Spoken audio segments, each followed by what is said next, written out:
అనవసరంగా దేవాగాని తిట్టేశాను. మా నేను అర్థం చేసుకోకపోతే ఎలా?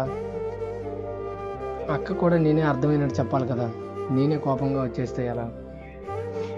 చే దేవగడు పాపం అన్నం తిన్నాడో లేదో, ఇంట్లో నుంచి నా వల్ల కదా బయటికి వెళ్ళిపోయాడు.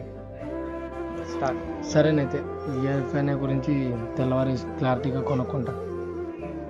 2 రోజుల తర్వాత అక్క దగ్గరికి వెళ్ళి ఈఎఫ్ఎక్స్ గురించి వివరించి చెప్పాలి.